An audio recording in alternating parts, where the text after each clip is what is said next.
welcome back. Let me go ahead. Welcome back, Miss Lidia Kuleshnyk. I said it. Kuleshnyk.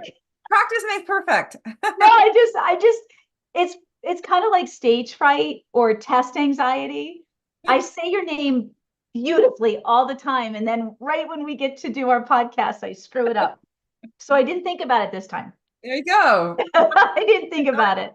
Right? Not attachment. Yes, thank you. All right. Well, welcome back, my dear. Welcome back, everybody.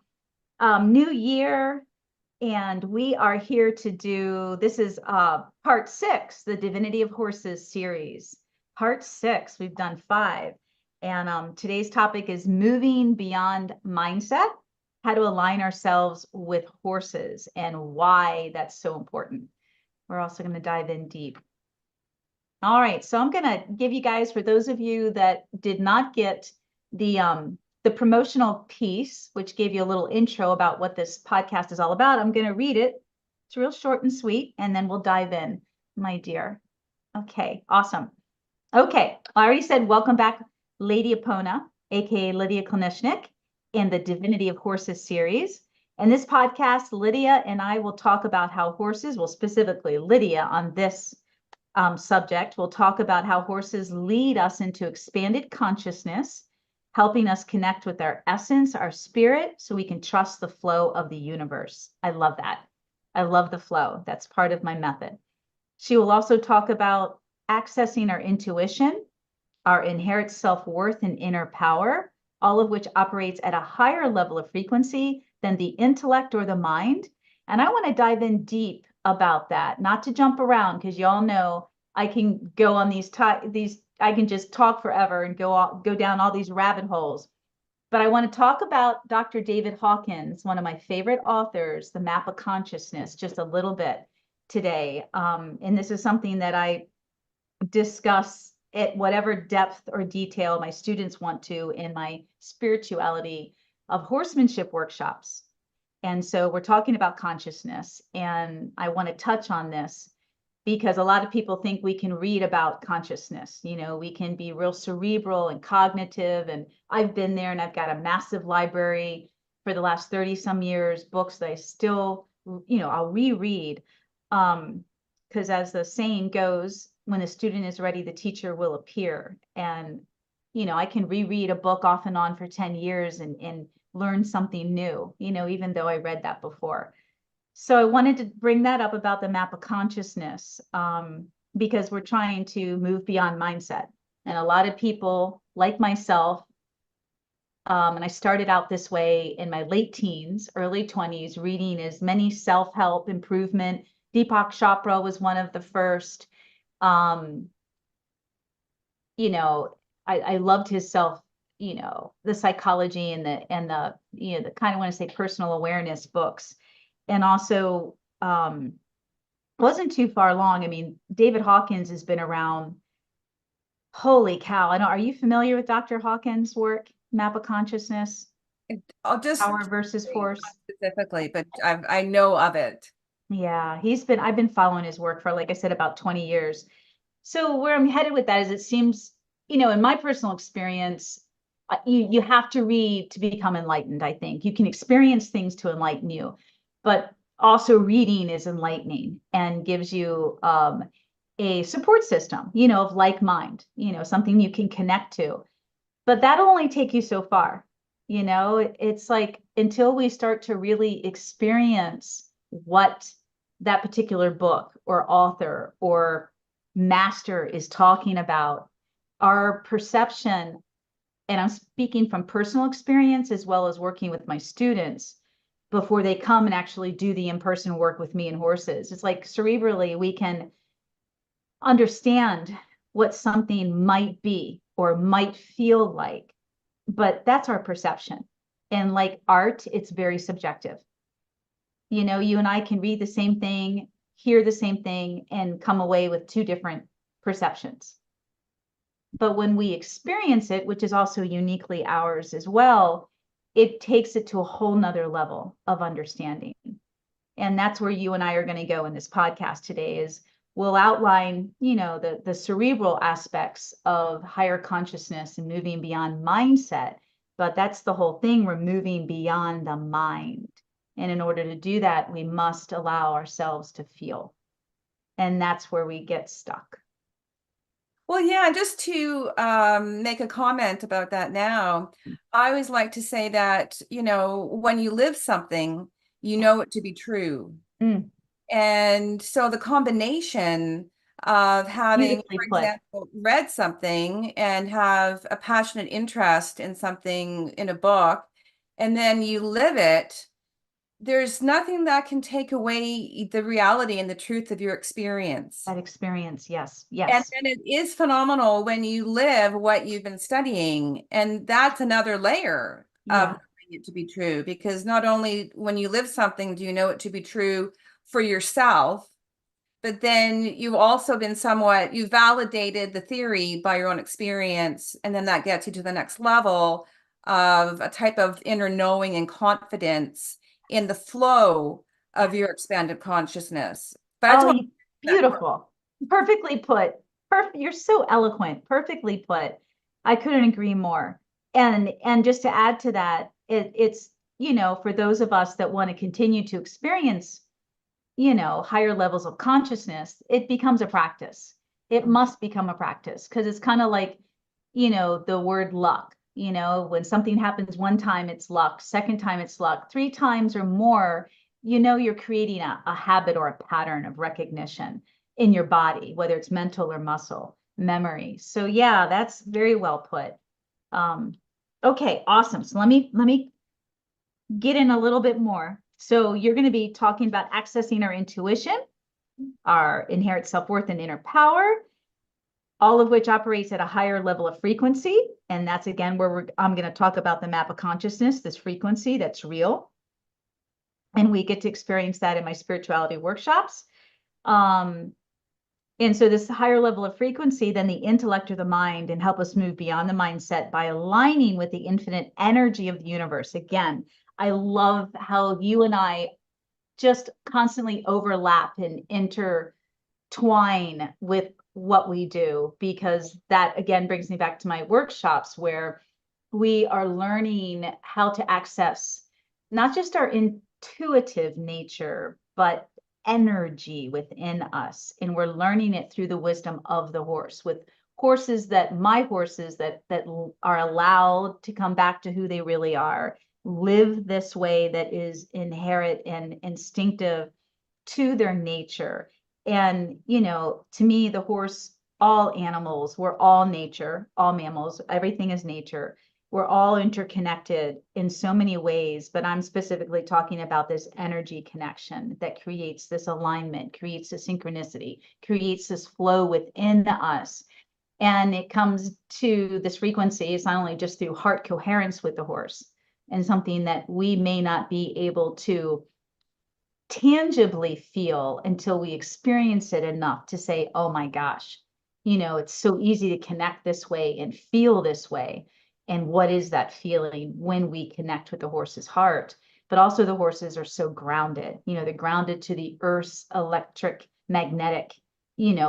frequencies and magnetic field. And that's another, it just gets amplified in the workshop, between grounding and feeling. What does that do to your nervous system? And heart coherence, what does that do to your nervous system? They do the same thing. They relax the nervous system. They give you that peace and that calm, and that clarity and that coherence and that congruency. So many wonderful things. Yeah, anyway, I'm just going off. But that's what Usually do. you're discussing, though, is really, why horses can be a gateway to our Yes. consciousness. Yes. And that they're a gift to humanity, first functionally, in our own personal, evolution of functionality of life on Earth, and Yes. now they're a gift for our higher evolution. And it's like they've been waiting for us to catch Yes. up to them. And now they're showing us more of who they really are. When we can honor even some aspect of that, Yeah. then they will welcome us into their world, which is Yeah. what I love about the title of today's podcast, aligning ourselves with horses, Horses. not Yes. trying to make the horses, be what I want them to be, Yes. but I want to align with the horses. That's flow. And thank you for bringing that up, because that's like this, my workshop. This is the essence of my work. It's the essence of my training. And you all know how much I can't stand that word. But, as a professional rehab and foundation specialist and trainer, I'm always looking for flow. Where do I need to be, and how can I meet my horse where they are, wherever they are, and work from there instead of forcing it, making it contrived, forcing them. And that's key. That is so key to, oh, it's like karma, putting out there what you want to give back, especially to the horse, giving them what they need to fully be who they are. And in that ability to be who they are, it's so much easier for us to connect with them, to work with them, to understand them.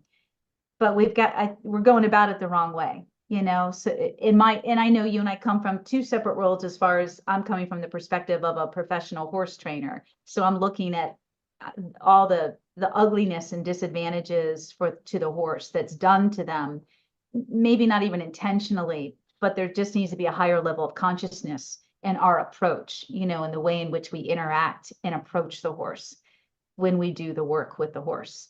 That's the big shift I want to bring.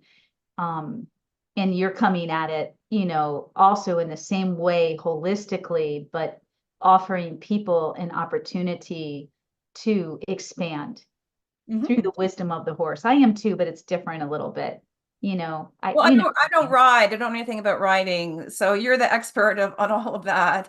Well, I expert in my method. Oh, but yeah, you're a conscious leader, a great conscious leader of our time, who's helping individually and collectively humanity evolve through the spiritual essence of Through the horse.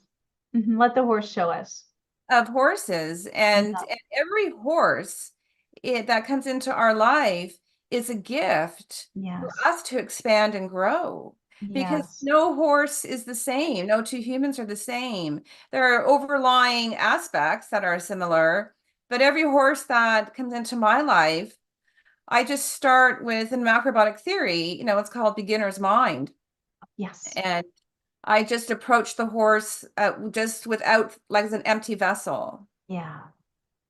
I and love just that. see what the horse, like, what's going on, like, is there physical pain, is there emotional pain, is there trauma, what's their comfort zone, and what can I access within myself to rise to that occasion for that horse. Yes.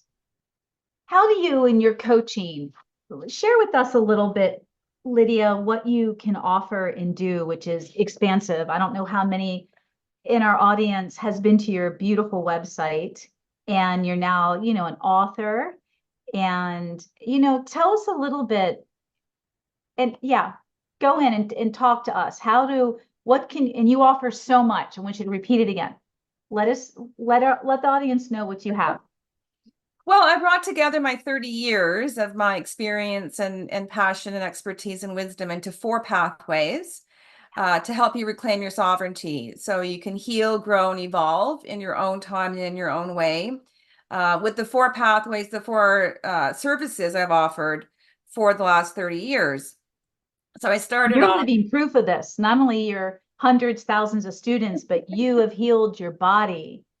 Yes, that's how I got involved. I got involved in offering services in the healing arts as a result of my own incredible journey from the time I was born till about 30 Oh my of gosh. healing myself. So, like you, I was always passionate about personal development. I started at the age of 10, really, mildly obsessed with personal development books.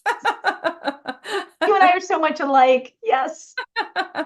And I found the Power of Positive Thinking book, and I would read it in the haystack. I would read it, I'd hide it in my history book Oh my in God. in our little country schoolhouse, and then read the Power of Positive Thinking. And I forgot about it. I forgot that I did that till many, many years later.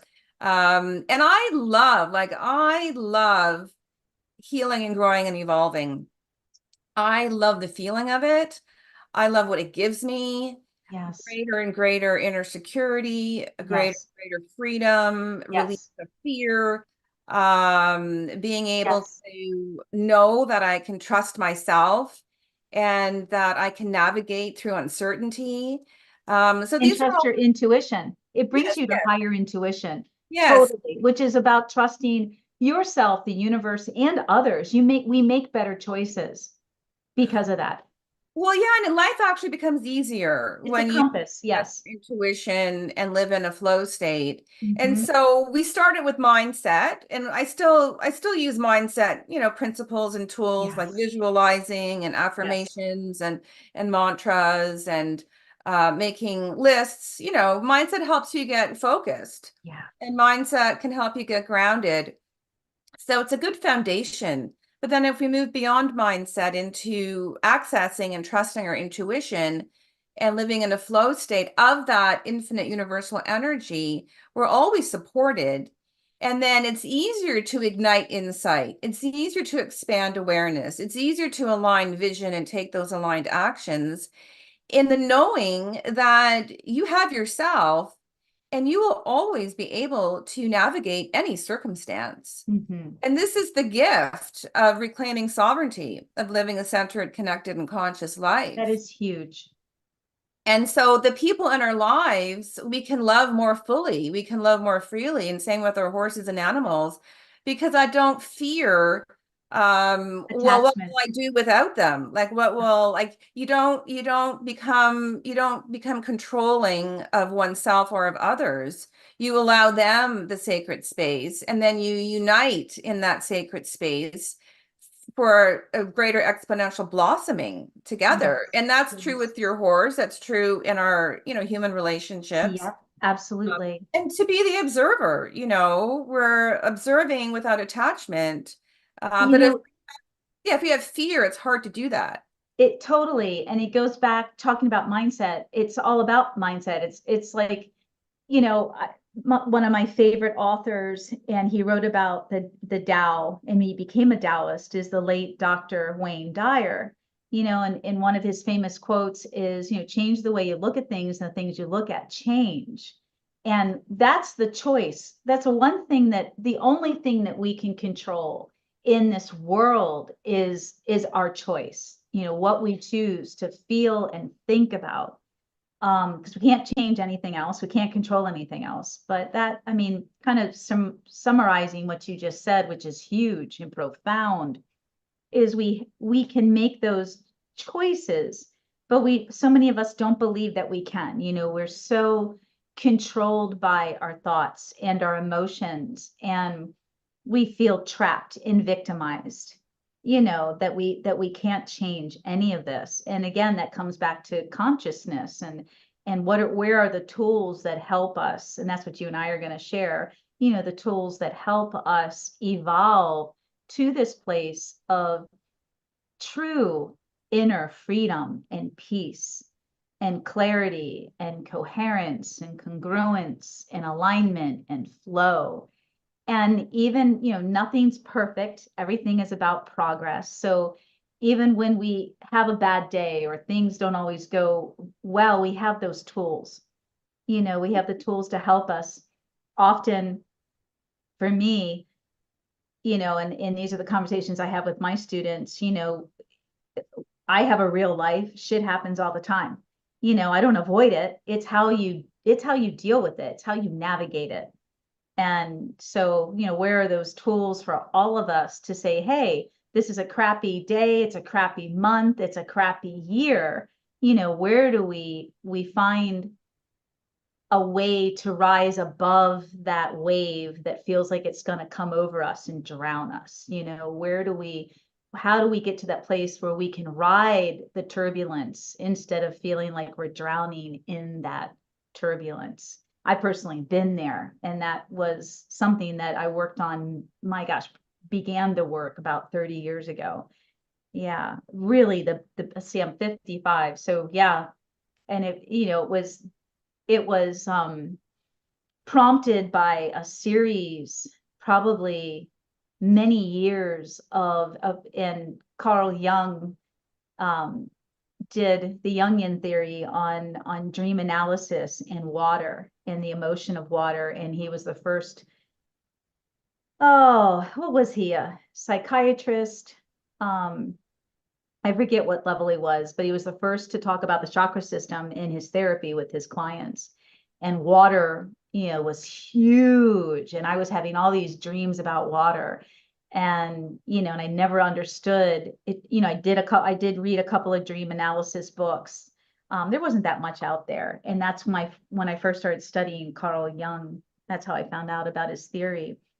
But when I look back at what I was going through in my 20s and why I was having so many dreams about water and being submerged in the darkness of water and not being able to come up, and I never was drowning, but I guess I was, and I'd wake up, I guess I was, and I'd wake up with that anxiety of like, I just caught my first breath. I probably was holding my breath, to be honest, in my sleep. But it's fascinating to me. I know in my experience with my students, and they don't just come here for horsemanship, they come here for some personal development as well. It goes hand in hand when you decide to study with me and my method. We're so afraid. We're so afraid to take a look at what's going on. We're just afraid. And I think some of that fear is we don't know how. It's like, to me, communication is the number one problem that exists in all relationships, including horse-human relationship. We don't know how to communicate.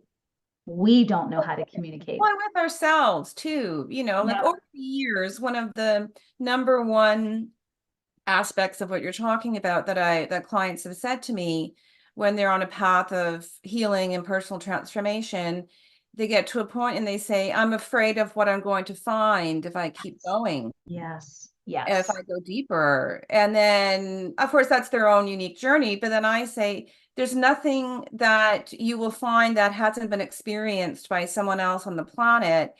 And that you will ultimately find that you are a great being of light. And you will remember that in a visceral way. Beautiful. You will remember that. And so we bring in the tools, and then we know our own sense of timing. We don't want to move faster or deeper than what we're ready to do. But we bring in the tools, we bring in the support, and then we release the fear. Or as they say, when you act with fear, then that's courage, right? You have the courage, even though you aren't 100% sure. But you have to have the calling. You have to have the calling to go deeper, and because do the work. And because it hasn't been as mainstream, in our society, as it is becoming more now, there wasn't a frame of reference. There weren't as many examples to give people like a reference to say, oh, it'll be okay if I go deeper. And same in our relationship with our horses too. But there's always the relationship with self. So there's two fundamental pillars of all of this. And one is to cultivate that deep relationship with self, that inner knowing, that know thyself principle. Then the other one is to consciously commit to strengthening your core energy, your fundamental life force. Yes. So I would say your core energy is your personal signature of infinite universal energy.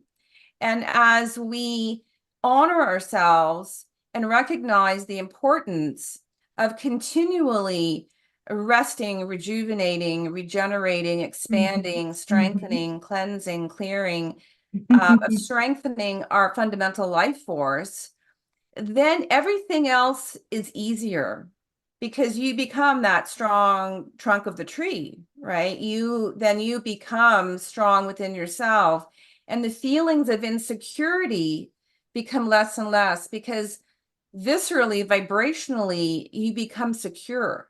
Yes. Well, and it's that flow. And I relate that to the chakra system, the first four chakras. There's so much about I've read and I study and I believe and I teach. When students come to my workshop, they get Aneta Judas big book on Eastern body, Western mind.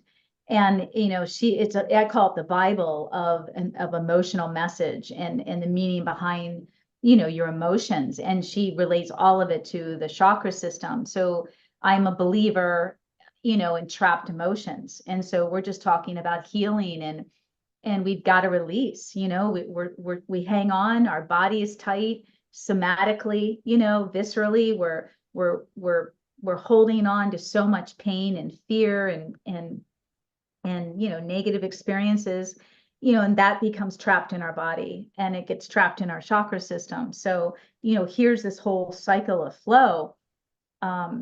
We've got to release it from within and on a subconscious level, not even just a mental, not just thinking. I'm not talking about talk therapy at all. I'm talking about a somatic level of therapy in the body that on a cellular level is where we need to be too. And I know you know that. Yeah. And that's the principle. Everything is energy. Every Yes. cell is an energy center. Yes. Every cell is it's a spiral of energy. And if that cell, That's number one. number one principle. Your 12 principles. I love it. I got it. 12 principles of high performance wellness. This is what she does, people. but the cell needs energy in order Yes. to absorb nutrients, in order to expel toxins, in order to Yes. vibrate fully. And so there's no exception to the principles and the order of the infinite universe. And that was my training in macrobiotic theory, which is very similar to Taoism, very similar to Taoism.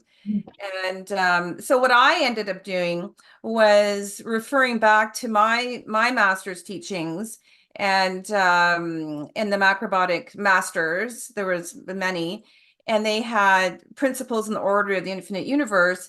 And then over time, I just kept kept getting messages and downloads about how to bring it together simply into my 12 ancient universal principles. Yes. So it's not watered down, but it's more palatable, Yes. it's more, you can digest it a bit easier than the original.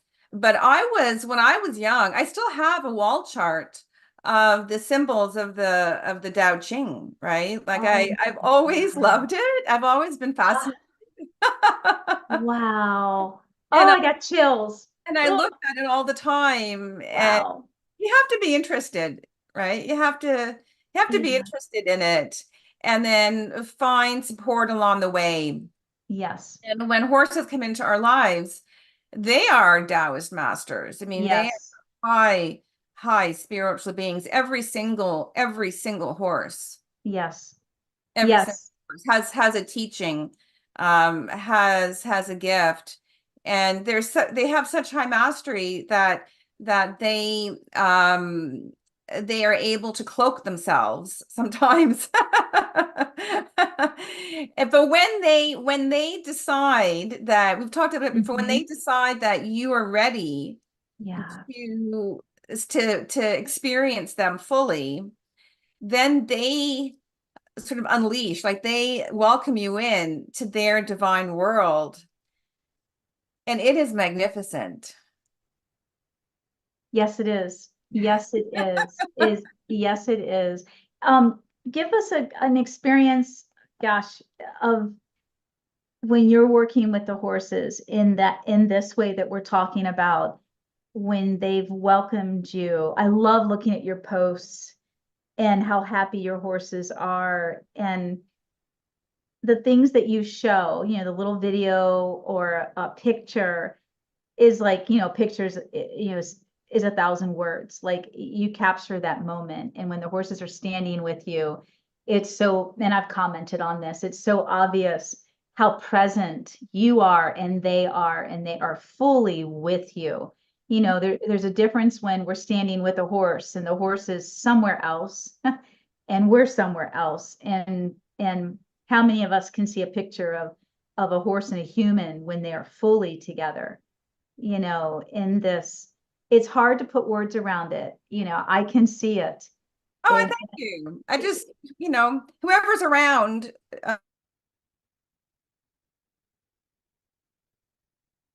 nope, you froze up just a little bit. Hopefully we get you back. Yeah, and if that does happen where we lose Lydia because of her internet, you guys, don't worry about it. yeah, we're good now. There you go. We lost you for like a minute. Oh, okay. So let's go back to, I'm thinking of that one post where you were standing in front of one of your horses and I commented because it was just so obvious. You two were totally in sync, like you were reading each other's minds and having this conversation. I'm not sure which one, but just who I am, we are who we are. We don't think about it until we reflect on it Yeah. or people make comments, on it. And it's like, oh yeah, I didn't really think about it. Yeah. But I require that in terms of my relationship with everyone. Yep. Be fully present. Yes. Yeah, with the horses, like if a lot of horses have trauma, or, or Mhm. pain or something. And so I will spend the time in silence, and get the messages from them and feel them and see where they're at. And then And they know that. That's right there. That shift in us, like when we can come into the presence of a horse and open ourselves up to listening, that is the hardest thing for my clientele. How do I read my horse? How do I get to really understand what my horse needs? And that's something that we could really touch upon, because you're coming at it from a higher level of consciousness as a master, as I would as a master. I mean, this is what's so hard about teaching my work sometimes for me, because I'm always there. Now, how do I backtrack when I was a student? How do I teach the student to get to there, to where I am, where you are always fully present. You hear what the horse has to say all the time. If you're not, you get the knock, knock, knock. Hey, I'm over here. I need you. You know, the horse is like, I need you to pay attention right now. A lot of people miss those cues. but we They cannot haven't developed that. but we can only share what we have. So we haven't cultivated that within ourselves. No.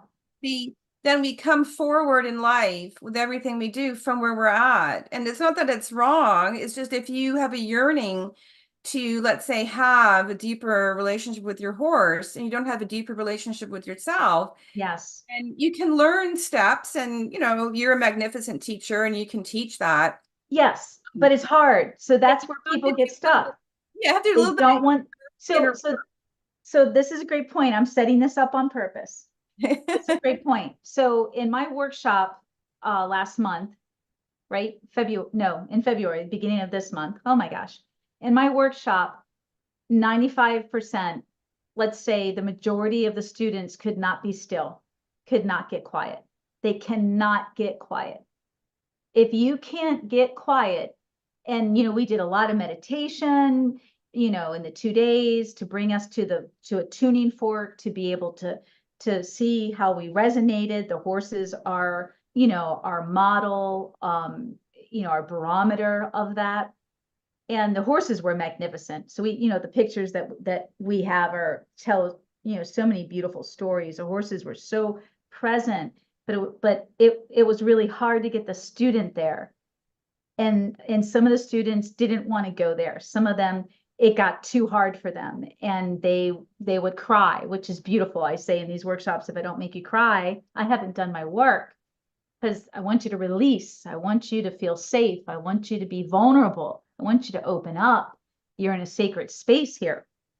But as soon as they allowed that, they turned it off like that. And I know, out of all respect, it takes time. But this is what we're talking about. Here we are in this podcast, sharing our experiences as masters of this work, always a student, but also a master. You've got to start somewhere, and that somewhere is within yourself. We think that if we just spend some quiet time with the horse, that's all we need, but it's not, because we're so in our head. like, how do we get out of, as we say in this podcast, get out of our mind so that we can attune ourselves and align ourselves with the power of the horse, the wisdom of the horse. They are such a beautiful role model and gateway to everything we need.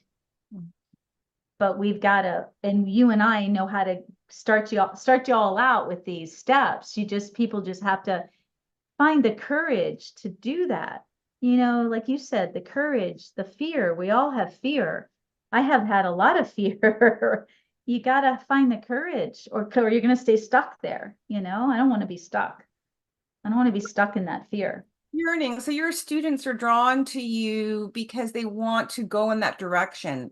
And then when they are immersed in that, then they realize where they're at and what their next step of personal growth is. So you're supporting them through that process, with the horses. And it's short-lived. I am supporting them, but it's so short-lived. They're just here for a couple of days, and it's like they're dipping their toes in the water, whether it's cold or hot, and they're going, whoof, too cold or too hot for me. What do they say after the workshop? Do they have a commitment to continuing with their Some of them are already committed in my online program. Some of them become students. So I find obviously that if they're already a student and committed, and usually when they commit to one of the big programs, whether it's a spirituality standalone or the spiritualities in the big mastery program, when they commit to that, then they're coming to dive in deeper. The commitment's already there. In this situation with this group, only one student was a student of my work, completely committed. And the rest of them were like students, like they knew who I was. And they were, so they're finally, coming in and experiencing the work for the first time. And it's, that's been my quest as a teacher. And another reason why I was glad I stepped away the last couple of years. That was due to, as most of you know, huge health crisis in my family and profound, that had profoundly affected my family. So I stepped away from the work for a couple of years, but I was also burnt out completely. And so coming back into the work last year, how can I come back to the origin of my work, the spirituality of horsemanship workshops, present them again in 2024, but in a way, and I redid the book and everything in a way that is an easier pace. You're so good with words, like it just easier for them to get a taste of it without shocking their systems, so to speak. Magnificent. I mean, what you're offering, is revolutionary, and it's leading the way into what I call the paradigm of light. And so people will engage at the level that they feel comfortable with, but you're creating that opportunity that is a lasting shift, whether it's a tiny shift or a big shift, that they hope so. know how to continue. On their own, right? On their own. But if we don't create the sacred space, the opportunity, then it's harder for an individual to do it totally on your own, because you don't know where to turn to. You don't know what kind of support to get. And there's many ways. It all begins, when you wake up in the morning and the choices you make about your health and how you're going to live and what you're going to put in your body. And it's a whole lifestyle of self-awareness. But what I sometimes do when I'm in the barn, and if my horses are in the barn hanging out, sometimes they just come in and they want to hang out. Well, what I like to do, and I won't subject anybody to it, but I like to sing like songs while I'm cleaning the stables. And then they all come around. And then I'll start to feel which horse wants to release something. And then I'll just keep, cleaning with the pitchfork and singing. And then I'll feel that energy move through me, that emotion move through me without attachment.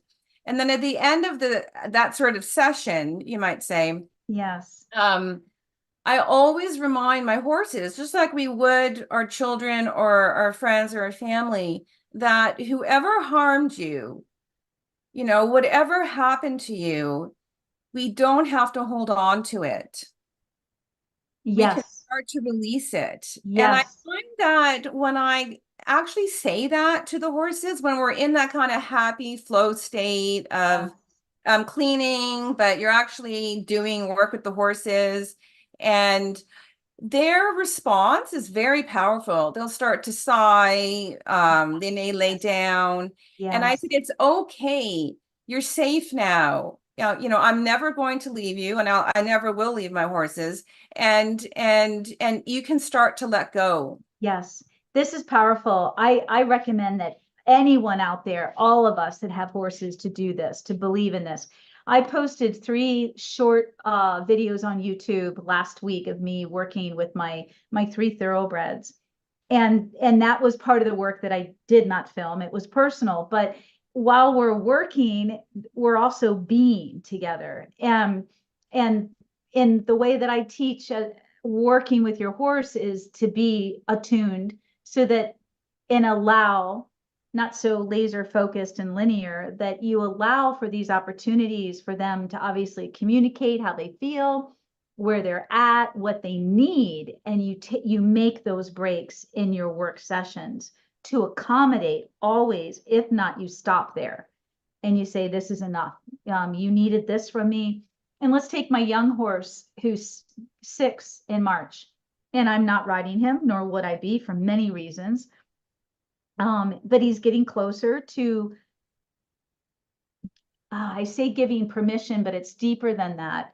He's getting closer to wanting me, wanting my energy, to connect with his energy at that, in that chakra. And so he connects with me beautifully on the ground, and he'll give me all of his chakras and show me which ones he wants. But what I've noticed is the tension that he holds in his shoulder wither area. So you have the 8th chakra, the brachia, for deep, intimate relationships, connection. That's in all animals, thanks to Louise, no, not thanks to Marguerite Coates. Are you familiar with her? The British animal communicator who discovered, and I agree with this because I've been doing this and didn't even know who she was. And then I found her and went, that's why. So she discovered that there's an 8th chakra on all animals, and it's above their wither area or their shoulder area. And if an animal does not want you to touch them or be in that space, that chakra, they won't allow you there. And for me, all before I ever knew about Marguerite Coates, here I am teaching my grounding practice, and where we put our hand, and it's always right above the scapula muscle. So it's below the wither, above the scapula. So we're connecting, little did I know, the 8th chakra, the heart chakra, and the fire chakra, because we're grounding that energy into Mother Earth in the way I teach us to ground with the horse and connect those energies. And so Blue's fine, but when you take that energy, and he's fine above his head, he's fine with me in the stall above his head, he's fine with me, and he should be. He doesn't have any fear. That's part of colt starting or starting young horses, is you want to be above and in their blind spots. So he's never had a problem with that. But God forbid I lay over him, and he just tenses right up and backs up, and he doesn't look stressed, obviously. He just backs up tight and just gives me a half soft eye. And he's just telling me that I'm not ready. And I know why he's not ready emotionally. He had a unfit mother horse and an unfit human mother. And at 8 months of age, I got him destroyed. I understand he has huge abandonment, emotional connection issues. It has been broken. And it's so beautiful, I could cry, to take the time that he deserves and to watch him grow. And I will never get on until he understands how good it's going to feel.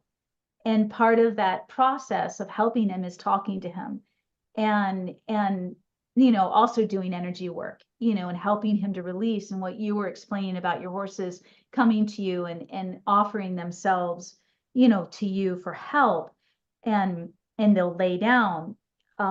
Some of my horses will do that, but most of them, they do the somatic releases, and they release all that tension, and they get really low in their headset, and they lick and they yawn, and Blue yawns and yawns and yawns. It's just amazing. We should all be in that space with our horses. We should all start in that space, that heart space, that head space, that physical space with our horses.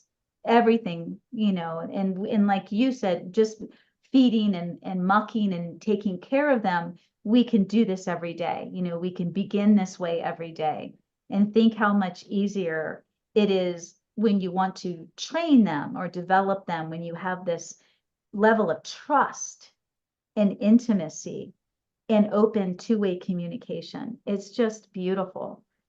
Well, that's a magnificent experience and story. So thank you so much for sharing that. And this is what aligning with our horses is. Yes. We're moving beyond mindset. Yes. Beyond the intellect. Yes. Beyond what I go out there, what I want, to surrender myself to the horses. What does my horse want? What do they need? Yeah, what do they want? It's like I always say, ask not what your horse can do for you, but what you can do for your horse, right? Based on, I love that. I think. But then, there's all these layers. It's the state that you're in, and the space, like my whole guidance and mission of helping horses has been to create a space to help them heal. And I don't know for any human or horse exactly how that's going to unfold, but I'm here to do that. And I'm here to do that for them. Yes. So when the moments arise, and I have two different barns where different sets of horses, come and go out of. But when I'm in there doing work, and they all come around, or one comes around, then I have to let go of I should have been back in the house 20 minutes ago. Oh, yes. Unless you have a real appointment, right? Unless you have something that you have to do. So that's a good, wait, let me stop there too, because this is great, you guys. It's going to happen whether you like it or not, unless you have an appointment, like Lidia was saying. You've got to give up this bam, bam, bam, bam. I only have so much time. I wish our whole life, I wish our society would allow for more flexibility. I said when COVID happened, and it obviously affected the entire world, there were some blessings to behold.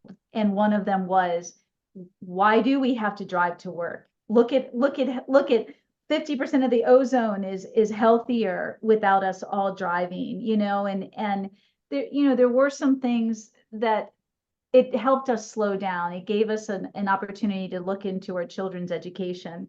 It gave us some new lenses, so to speak. It also did a lot of damage, I understand, but I'm looking at the positive. And so, I mean, you and I could talk forever, especially about saving horses, and just, we're trying. I get so overwhelmed sometimes. I'm real quick, Lydia, I'm just looking at see if we have any questions from anybody. I wanted to say hi. Let me refresh this real quick, and see what we have. Keep talking, my dear. Sure, yeah. So, but those moments in the barn that you don't plan, they happen all the time. And so that's why we always joke and say, we'll say, oh, I'm going out to the barn for an hour. Yeah. For an hour, yeah. But I have to let go of all of that, unless there's obviously something, that I have a client call or something, right? And I can't just not show up for the client call, right? But some of the greatest breakthroughs, some of the most magnificent moments of release and transformation happen in that flow. Yes. And I may share the example of the time when my spring rose was still, totally new here and deemed untrainable and untouchable. And which is a wild Mustang. And I went out, it was in the first couple weeks, I think, and you still couldn't really touch her. And I, I went out and I put some hay out or whatever, and then I walked into the pen and I forget what I was doing. I don't know, I was standing there or something. And she came to me, and then I stood still with her. And then she just collapsed and fell asleep at my feet. And I'm standing there going, I've got so much to do. I have some, and she was like a half hour, like Oh my completely God. out, like literally at my feet. That is amazing. And then I thought, well, I better not move too fast because she might wake up and then be Startle. right and be in a fight mode. So I just remember like looking over at the people on the farm, like, I'm just standing here and I'll be back soon, but I don't have my phone. Oh my God.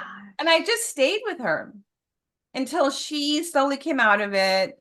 And yeah, it changed my schedule for the day, but I couldn't have planned that any better. Like that was her moment of Of release, of total surrender, and she felt safe.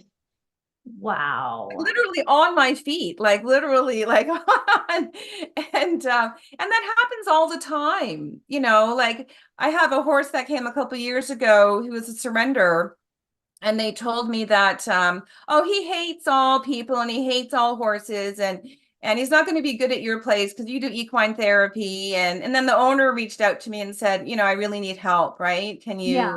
I really need help. It was somebody who was sort of representing her who said that. And he was the one that fell in love with Spring Rose. So Spring Rose knows how to handle him because she's like a lady, and he's like a puppy dog around her. But he does have some um unusual behavioral habits that are unpredictable. How old is he? How old is he? He is now, I think he is 14 or 15. And so anyways, I was having one of these barn moments where I was cleaning and he came in and Spring Rose came in, and then he just decided to lay down in his big straw bed, just kind of relax. And then I started singing to them like just hokey love songs. They love it. They love hokey love songs like from the Carpenters. Not that the Oh, I love it. I always sing like the songs from the Carpenters and things like that. And Yes. and then I changed the name so it's their name. And then he started to release, and he had these big moans. It's quite emotional talking about it. And he said that he was when he was very young, he was bullied by, I don't know, horses or people, and he felt like he never fit in. Mm. And he's a big guy. And so his response when he feels insecure is to kind of be a bit of a bully. Yes. He's not a bullying horse, but he kind of, it comes out of nowhere. Like you'll be Yes. loving with him and sort of hugging, and then he'll kind of like, and he kind of has this weird, he wants to grab you and stuff, and then it Mhm. passes, and he it's a feeling of insecurity and low self-worth. Yes. And he Yes. said to me, I never fit in. And so now I know. So now I say, oh, you are, like his hair is all long, like a hippie and everything. Yes. Like, like, oh, you're like our handsome hippie, Yes. and you're one of us. And I say that to him. Yes. And I Yep. say, you fit in perfectly with us. You are our family. And he slowly, it's slowly. So he sent me the core issue Yes. of his strange, unpredictable behavior, that we're now able to address through positive, singing and Reinforcement. That's the positive. That's a level of positive reinforcement that I love, and I do too. I'm always talking to my horses and telling them how beautiful they are and thank you and I love you. And at the same time, if like Joey can be like this gelding and have low self-esteem and be a bully, and I'll have that straight up conversation with them. Now knock it off. yeah, You don't do that. You don't need to do that here. You don't need to be that horse here. That yeah, wasn't done to you. That's your past. And he's off the track and he was beat into aggression. That's how they got him to win. Oh yeah, you couldn't even go in a stall when he first came, um, because he'd charge and lunge at you and go to bite you. And the only thing he understood, we never touched him, was to go in. I'm like, okay, go in with a crop, Mhm. because he'd go up against the wall, give him his food, and leave. And we couldn't work with him in the beginning because they had broken him down so bad as a 3-year-old. He had won 5 races as a 3-year-old, that he had rotation in both fronts, completely flat hooves with no heel. So he had stress founder. And I didn't even know what stress founder was, but I was smart enough to go, he's foundering. Is this from the stress? Because look at his feet, they're horrible. He's got no support. And he was supposed to be on all these drugs for, the bone chips in his knees and whatever. So he almost died. And, he spent months and, bedding up to here. And he went down a couple of times and couldn't get up, and icing and soaking. But I found the right farrier. And in a year, if not less, between that and everything I was doing, he self-corrected the rotation, self-corrected. But part of that behavior, I gave him about, like I do most horses that are that severe, really traumatized, I give them a year off to just kind of get in the flow, right? Just kind of find that you're safe here and not put any pressure on them to try to, work through any of this stuff. And they But find yeah, themselves, yes, like we want them to find themselves again, yes, we do. to Yes, remember we who do. they are, right? Yes, And then yes, they'll we be do. relaxed with us, right? And then they'll be in their flow, as you're saying, and then we can be in our flow with them. So, I mean, it's Yeah. both sides. It's us doing our healing, it's the horses doing their healing, and then just taking those opportunities that sometimes arise when you have a schedule. and that happens all the time. I was trying to move square bales of hay from the other barn, and our baby Percheron, we call her baby Raven, who's now bigger, Yes, than her yes. mom Auntie. Beautiful. She just decided to stand perfectly, and she's, still like learning boundaries, How and old is she? Like 3? 4. Yeah, Yeah, she's a she's baby. 4. Yeah, and her mom and auntie consider her the golden child, so they don't put boundaries down for her. Mm-hmm. And they've lost their babies, and they are very possessive of her. Like in the past, like they Yeah, lost all their babies. So yeah, so we've been patient, and I guess she was teething too, and yeah. and suddenly without doing anything. So again, do nothing with your horses, right? Like just eat, right? Suddenly she just started wanting to stand perfectly still with me and stare at me like forever. And I had like my 2 bales of hay. I was trying to get the hay across the barn, and she was like huge, and she was just staring at me, and her chest, her heart, and she wanted to just channel Reiki with me. She just wanted to stand there. And I was like, well, what happened to like, like like the terrible twos, right? Like, but she just grew out of that. Yeah, And yeah. and I had to actually eventually, after about 45 minutes, I said, I gotta go, Raven. Like I can't stay. But Oh, I hear you. such a shift for her that she had now she knew she could do that with Yes, us. yes. What an enlightened being.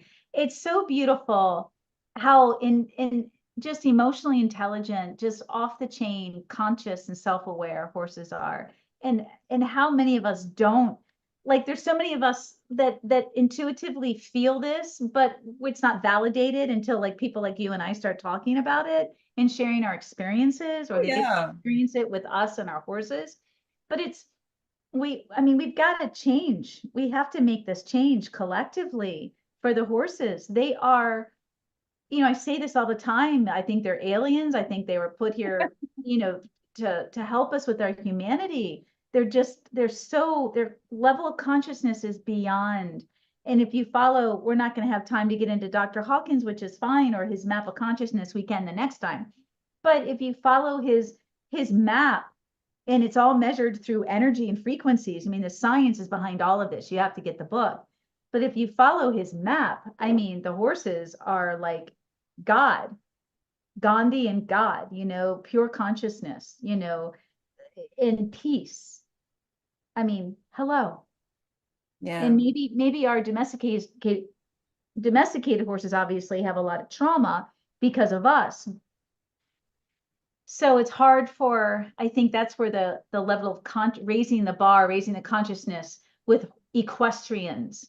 I hate to say horse owners, we are we are their guardians, they're advocates, they're whatever we need to be. Horse But if we, lovers. We're horse lovers. yeah, horse lovers, if we raise, the consciousness with the horse lovers, then, you know, it'll only change then. I know it's one person at a time, but so many of our horses deserve this, and this whole slaughter and kill pen. I mean, between the work you do and all the stuff you send out between your posts and your mostly your posts, and then I belong to so many rescues.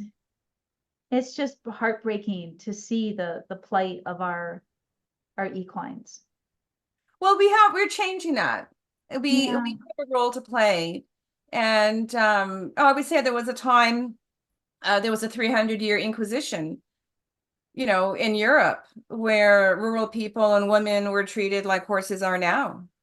And it was a business, and women's properties were stolen and accused of being witches, and then tortured to death.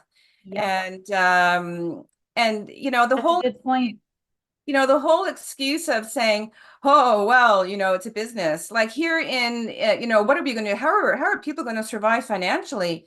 Well, I have full confidence in the intelligence and the ability of human beings to create new solutions and go forward. It's like saying, well, we used to take women's properties and burn them at the stake. Well, that was a business. So what are we going to do? I mean, Great point. There was a time that like generations were born into fear of the Yes. Inquisition. If you didn't report your neighbor, Slavery. yeah, Slavery. Women have been enslaved. Horses are enslaved. It's not just indigenous and different ethnic groups. I mean, we are still second-class citizens, period, all over the world. yeah. We still are. We still will never make as much money as a whole, women, as men. We will still, and there's some things that I believe as a woman we shouldn't be doing. Leave that to the men. And that men should, I believe that, and that men should be doing, leave us alone, leave them alone. But as a whole, society, when we come together, all of us, it's just, yeah, here we go. That's a whole nother podcast. But here in Canada, there's the whole movement to stop transporting our Yeah. beautiful Canadian horses live to Yes. be exported to Japan and other countries to be tortured and slaughtered for someone's useless dinner. And my MP, I have sent letters to him for the last 2 years and never got a response. So I finally called, and they called me back, and he voted against the bill that there's stages, right, of the bill to go through now, but he voted against stopping the horses being exported. So he's in favor of the horses being exported live to be tortured and slaughtered for someone's useless dinner. And when his office got back to me, I'm planning on going in to see him personally, but when his office got back to me, she said, well, Mr. So-and-so, he certainly, supports compassionate care towards animals, but he voted against the bill for a number of reasons, one of which was, the financial implications for the people in the industry. Okay, I mean, how big is this industry? it's like 5 people. So, I mean, like, that's what I thought. But even if it was, this is an excuse that they give in the horse racing world, Oh. Well, what about all the jobs? Oh, I have full confidence in the human ability to innovate. Yes, create different jobs. Industries. Like right now, like a lot of dairy farms are being turned into places for growing hemp. Yes. They're being turned into bean farming, right? Like there's like to say that we have to do things the way we've always done. We talked about that before. One of the most dangerous expressions to say we've always done it that way. I mean, it's such a cop out. Yep. It's such a Yep. cop out. We've always been evolving. I mean, Yes. like, you know, we would Well, have the rodeos, how about I belong to the rodeo groups, and it just I have since I was a kid, I thought the rodeos were disgusting. Like I was scared to death of the rodeos because I could feel and see the pain of the animals. And I mean, I I don't get, sorry, and y'all can hate me that love your rodeos. I think they are absolutely brutal, horrible the way they fling these cows around, twist them around, bucking straps, electrocute the horses. I mean, but it's the same mindset. Well, we've always done it this way. Or I'm watching live interviews with like the manager of one of these New Zealand rodeos. Well, the animals enjoy it.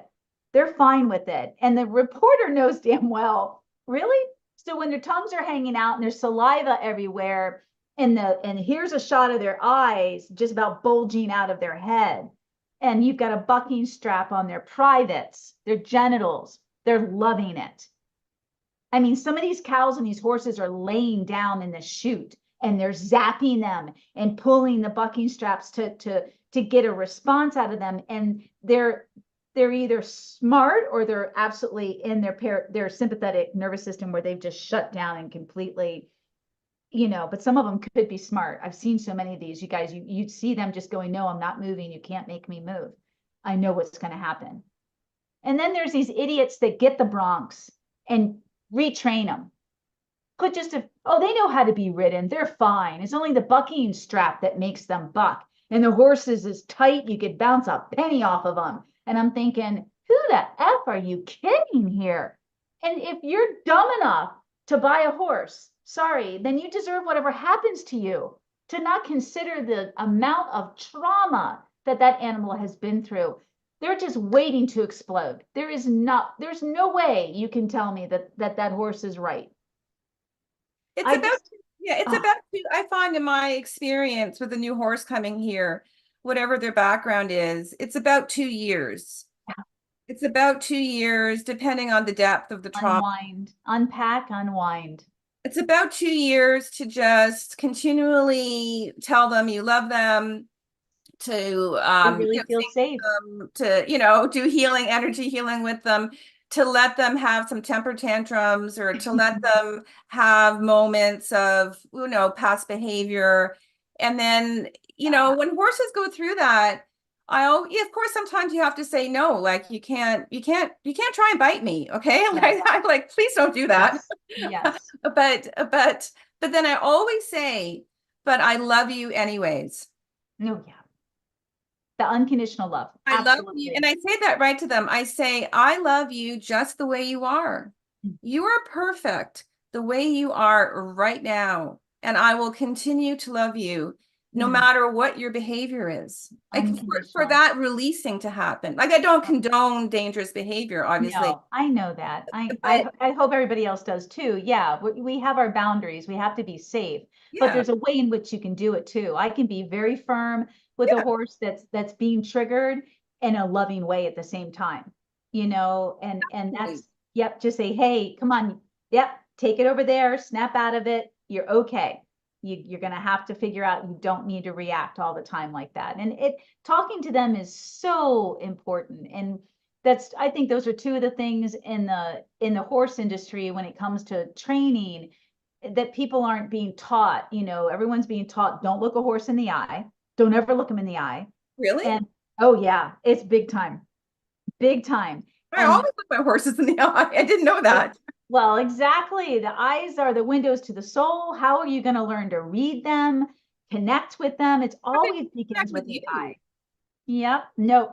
Well, because in most of the training techniques, and even in our natural horsemanship or even positive reinforcement, they're not focused on the eye, they're focused on the end result. And so whether it's target or treat training, or sometimes treat positive training, they're teaching the horse to focus on whatever they're focused on, but it has nothing to do with connection. It's all mechanics. And that's the big difference. Connection starts here. It's here too, but it's got to start here. Yeah. You got to get the horse's attention to get connection, right? If you're talking to me and I'm the horse and I'm looking over here, there ain't no way you're going to get my heart connection if you ain't got my eyes, my mind on you. I mean, Absolutely. horses, yeah, I mean, it's common sense. Horses got to be thinking about you to be interested in even opening up or having a conversation or connection with you. So a lot of the training is still submissive and dominance, where they don't want the horse, they want to keep in their it's a subconscious, some of it I think is subconsciously taught, because I don't even think some of these horse trainers are aware of what they're teaching. Again, it's been handed down, it's just something we do. But it's being questioned a lot more, thank God, from all of us, my students that are just raising that bar of consciousness, that are like, hey, wait a minute. And it's, I think we all can see universally horsemanship is changing. It is, the level of consciousness in horsemanship is changing, and the way that our methods and the way that we practice, the way that we work with horses is getting better. But isn't that crazy? It's, yeah, don't look him in the eye, and But that's also disrespect. don't talk to him. Yep. Well, it's about dominance though. And don't talk to them. They're too stupid. They don't understand what you're talking about.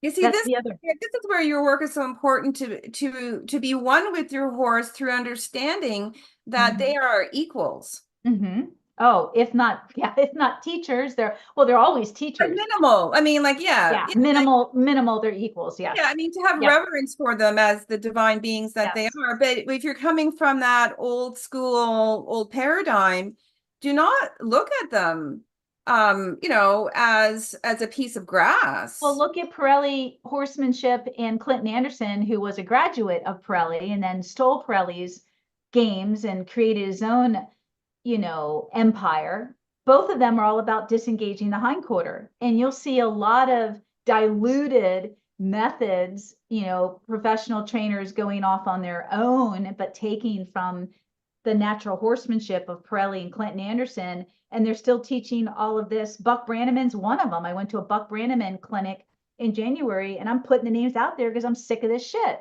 Because all these people are way up there and they're being revered as like the gods and the gurus and horsemanship. And it's all about disengaging the hindquarters. Why? There's a time and a place to move a horse's hindquarters, but it is not, the time and place is not on the ground until you get into more advanced lateral movement and gymnastics. And then there is a time, but it's right away. We got to move that hindquarter, show that horse, move him around, move his feet, dominate his feet. And it's always like a predatorial stance after the hindquarters. And if it doesn't move, you're going to whack it. And there's never any engagement of the front end of the horse, of the mind or the eye. It is so bizarre, and to me so counterintuitive to connection. Yet we're going to connect with the horse. Oh, let me show you how to connect by moving their ass around constantly. And so, the butt's going around and the horse's eyes are out there. They're totally, or you're hitting them around and pushing them around so that they end up focused on you. But now they're in this sympathetic nervous system of, oh my God, what did I do wrong? Why'd you just chase me around? And they're just standing there frozen. So there's a total disconnect. It's still being taught prevalently by our major professionals out there. And it drives me crazy. But that's an example of mindset, right? That it's an intellectually dominant. Sorry, I'm going to beat up on men too. Yeah. And look at the men. Look at the men. It's using the intellect rather than the essence, the energy, the emotion, the emotions. Everybody's so afraid of emotion. Yeah. Everybody is so afraid of emotion. I mean, like I said earlier, I don't consciously require it of my horses, but I require it in our relation. Like, how can you heal? How can a horse or a human heal if they can't come to me fully present? Yeah, thank you. And what does that look like? It's contact. It's showing up. Yeah. Oh, absolutely. And I have those conversations, like I said, it's like, you don't, like, we have a donkey And obviously, at some point, she's a giant donkey. And at some point, somebody used to hit her in the face with the pole of a pitchfork. I mean, it's obvious because as soon as we would clean and, take the pitchfork around, she would always be doing this, right? And so so she's been with us for, well, since 2015, since I moved here. And it's better, like it's almost non-existent, but I've had a lot of sessions with her. And I'm not forcing her to move quicker than what she's ready for, but I have had sessions with her where I said, we don't need to carry, as we say in human coaching, the vomit of the people who abused you anymore. Like imagine if someone vomited on us and we never washed ourselves. Oh, ooh, good. Yeah. Let it go. Like Absolutely. it is so disgusting just to think of that we carry clothes that have dried vomit on and we're constantly in an insecure, awful state. We take the clothes off. We're reminded of that constantly by the smell of it and the feel of it. Yeah, trauma, and I say this, and I'm a trauma specialist. It's like it's no different than it is for us. Horses never forget. They have memories like elephants. They learn like this when they're open, and they never forget. And so the trauma will never completely go away. It just gets better. It just gets better. I encourage them. I said, Gracie, we don't, are you ready? Like, we don't have to hold on. That person is gone. Yeah. They've been gone for a long time. And quite frankly, they probably don't even think about you anymore. So, and when they release their unresolved anger on you, they weren't thinking of you either. They were just having a release. Similar to what I say to Blue, in the beginning for the first few years, we can't feed into it. And I think I was feeding into Blue's horrible mothering by not just his biological horse mom, but his human mother. And so I was feeding into that unconsciously by feeling sorry for him and feeding into it. I think we all do this. And I definitely help my students be aware of, when your horse is really nervous and sad, don't feed into it, acknowledge it, but don't own it. And that was my problem. And part of my learning as a mentor is I'm jumping into, let me own that for you. Here's that enabler, codependent, behaviors in me from my dynamic growing up of alcohol abuse in my family. So those are the things I carry into, let me make it better for you. And we can't, we can, but not that way. We say unconditionally, I'm sorry this happened to you.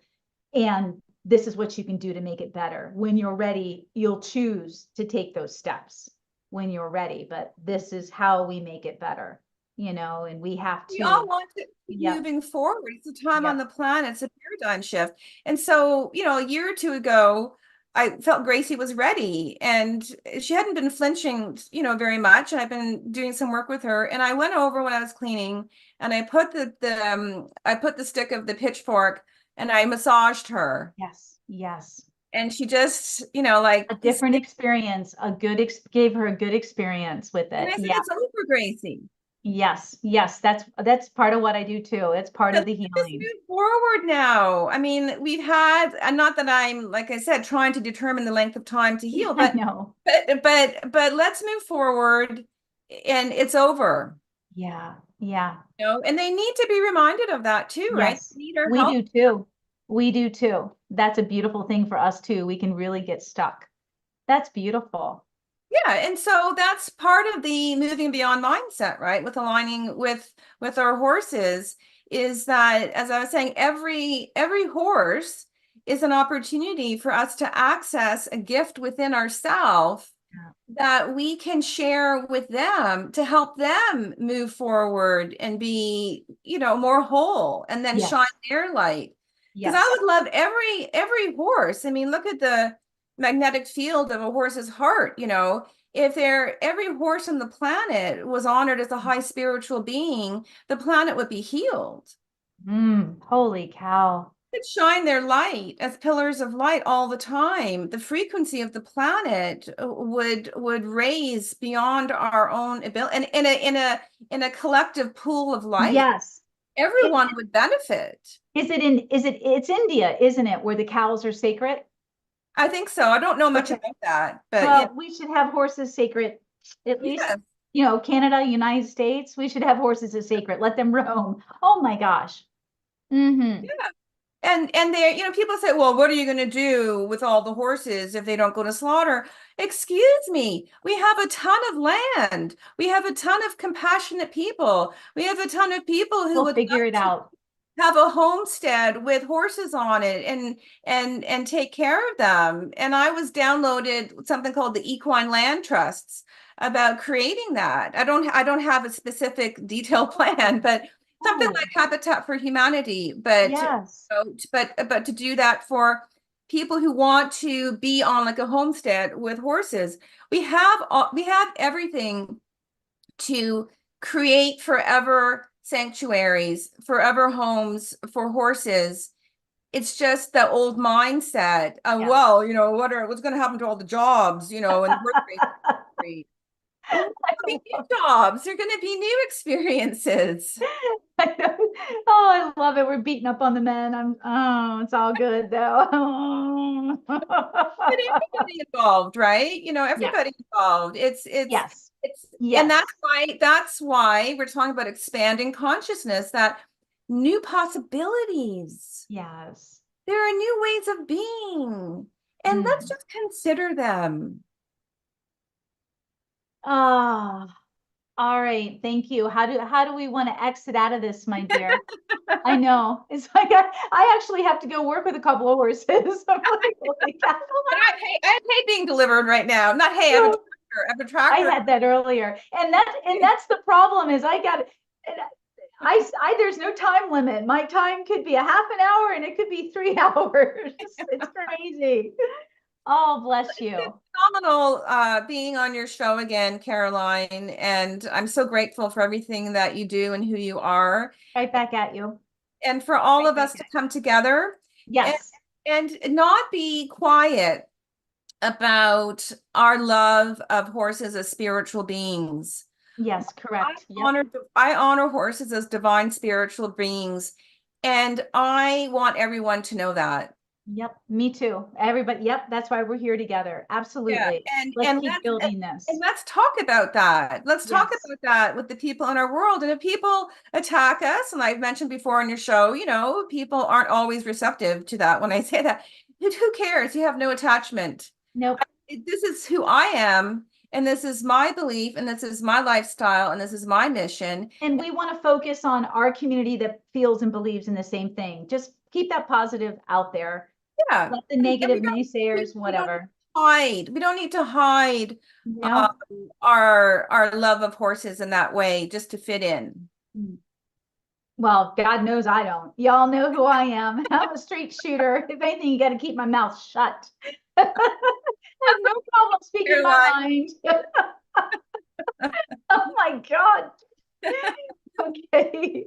Okay, Well, so everyone, thank you, Caroline. thank And you. Thank you. I'm so honored to have you as a friend and a guest. And we are going to keep doing this series. It's the door is open for me as long as you will have me. oh, I love it. It always has its own flow. We have It a does. topic and then it kind of has its own flow and we all It does. integrate it. And then we come back and we go, wait, well, we can talk about this next time and this next time. So the door is wide open. Thank you, everyone. And yeah, we'll be back probably next month. So we'll get I would together. love that. Thank you. I'd Okay, love thank that. you. All right. All right. Love you. God bless you. And thank you. Lots of blessings. Yep. Bye-bye, Love everybody. you all. Bless you all. Bye, everybody. See you next Bye. time.